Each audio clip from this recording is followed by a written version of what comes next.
Fundamentos históricos e filosóficos da educação.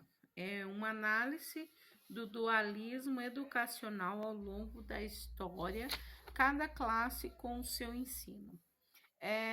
Há cerca de 12 mil anos atrás se forma a primeira sociedade. Quando os povos deixaram de ser nômades, eles se tornaram sedentários, construindo as sociedades complexas e foram os primeiros pecuaristas e agricultores. Os tribais ficaram com a caça e com as pescas, né? Cada classe possuía uma educação conforme a sua função na sociedade. Cidades e estados gregos se tornaram pequenos pedaços de terras que por ora é meu e posso utilizar e fazer como eu quiser. O maior império que existiu depois do Império Romano é o Império Britânico. No mercantilismo, os territórios teriam de comprar produtos da Inglaterra. No século XVII, achou-se muito ouro no Brasil. Foi elaborado o sistema de produção doméstico, que ficou por conta dos camponeses, sistema de produção artesanal pelos artesãos, sistema de produção de manufatureiro pela mão de obra e o sistema de produção industrial através das máquinas. O mercador passou a observar esses modelos e então resolveu se tornar um industrial em 1850. E a formação do operário industrial, né, para atrair os pequenos donos de terra, eles aumentaram os impostos e estes não conseguiram pagar as suas dívidas e perdiam suas terras e iam para as cidades, né? Lá não podia sobreviver e aí foram trabalhar nas indústrias e trabalhavam todos os integrantes da família, inclusive as crianças, né? Com a criação de leis, eles mantinham os pobres em seus domínios. As máquinas passaram a ser vistas como inimigas porque elas traziam um grande trabalho para esses operários, né?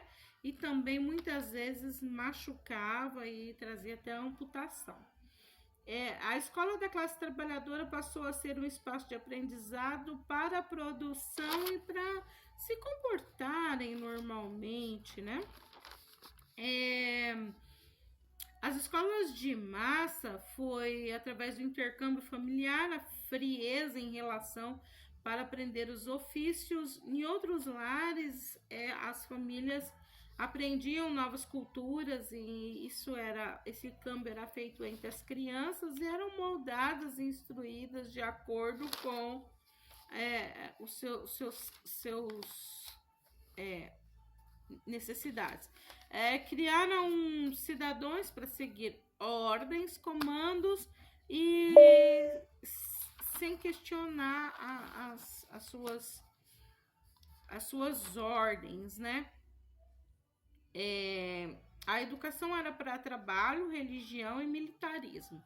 Nas indústrias eram ensinados para o trabalho, com o intuito de organizar e projetar trabalhadores. Foram criados escolas para ensinar a língua, as regras, costumes, preparação das crianças para o trabalho, criando a modalidade do currículo escolar, formando as séries, períodos, o que ensinar, quanto ensinar, para que a classe não subisse de nível de aprendizado.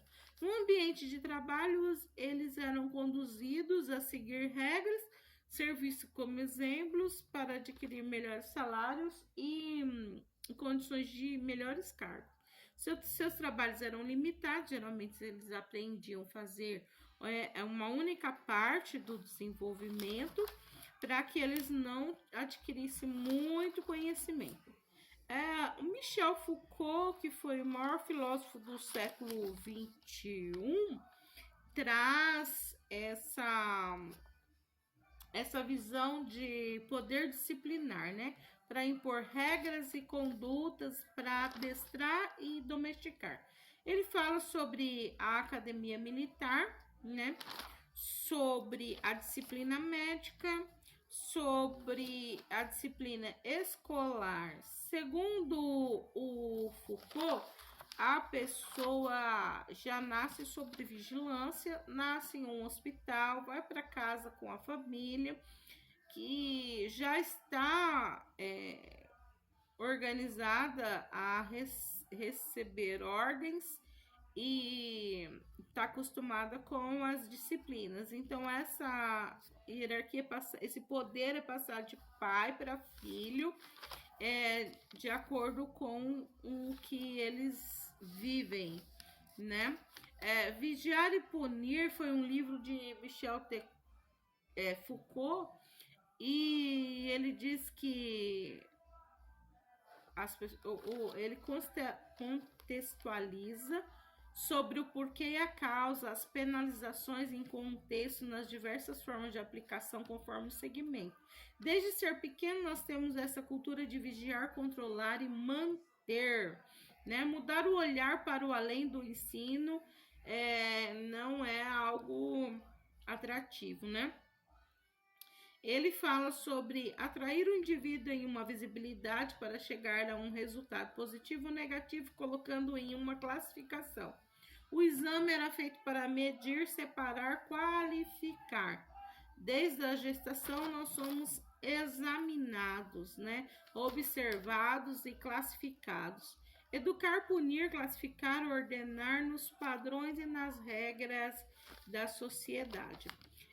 Pierre Bourdieu, então, vem falar sobre o capital econômico, o capital social, o capital cultural, capital simbólico, né? E vem também a dizer que a classe dominada muitas vezes passavam a atrair as dominantes, né? E o seu capital simbólico era substituído por aquilo que ele não trouxe, formando um dominante opressor, né? Esse dominado, quando ele adquiria algum conhecimento, ele traía sua própria classe e passava a dominar esses dominantes.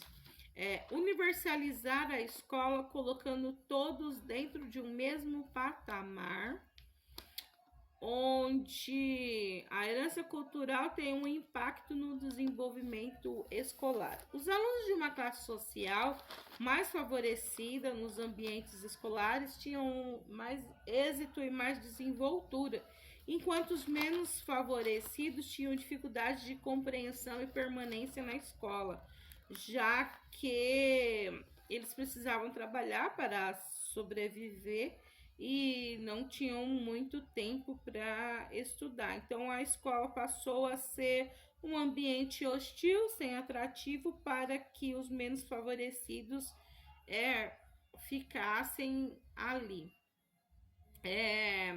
Quando esses menos favorecidos ficavam nas escolas, eles tinham que ter um esforço maior de aprendizagem para acompanhar essa turma que era elitizada.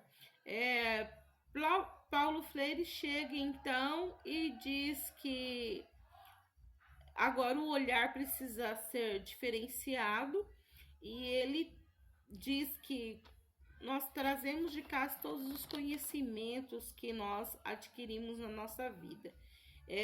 Paulo Freire passou então a observar os oprimidos, onde os negros, né, os escravos, os menos favorecidos eram brutalmente tirados os seus deveres e suas maneiras, né? Ele vê o oprimido como uma classe dominada pelo dominante, né? O pobre, o preto, o pardo, o marginalizado, né? Ele começa a defender esse povo e resolve então ensiná-los, né? Trazer conhecimentos, ensinar a ler, escrever, ensinar sobre as leis, sobre as regras, sobre seus direitos. E com isso houve uma grande especulação dessa classe, dessa elite, a tirar esse grande filósofo de circulação para que a classe dominada continuasse como estava, né? O Freire diz assim: a educação, qualquer que seja, é sempre uma teoria do conhecimento posta em prática. Dermerval Salviani, ele vem trazendo uma educação transformadora, né? É um referencial para quem se identifica com a sua filosofia. Ele abraça a causa do oprimido, porém critica, faz críticas em relação às teorias reprodutivistas, e ele, nesse momento, ele começa a observar o que o Freire já observava e começa a elaborar novas formas e estratégias. Demerval Salviani, ele é vivo ainda e ele é um professor aposentado, é voluntário na Unicamp, e ele todo esse tempo ele foi difundindo o que Paulo Freire começou, né? E ele ainda desenvolve suas técnicas de informação, de educação, e está ativo, né? Mas ainda há muito o que se fazer. Nós temos uma educação hoje que não é o suficiente, né? Que ainda precisa ser muito mudada, transformada, evoluída, porém muito importante e significativa na vida de todos, né? Hoje nós ainda vimos essa dualidade, onde os direitos dos menos favorecidos está sendo cada dia mais invadido pela elite, né? Hoje nós temos cotas, nós temos algumas coisas que beneficiam a classe menos favorecida, porém, em algumas questões aí estamos muito atrás e há muito que evoluir. E a educação, sim, ela continua ainda dualista, né? Quem tem maior poder aquisitivo consegue estudar, ter mais evolução na sua vida financeira e profissional, né? O Paulo Freire deixou um legado muito bonito, muito grande, porém Demerval Salviani quem conseguiu maior êxito, né, no seu passinho e na sua divulgação. E hoje nós temos aí essa educação dualista que ainda precisa de muitos Demervais e muitos freirianos para que a gente possa fazer uma educação melhor, né? Então eu termino esse vídeo dizendo: a alegria não chega apenas no encontro do achado, mas faz parte do processo da busca. E ensinar e aprender não pode dar-se fora da procura, fora da boniteza e da alegria.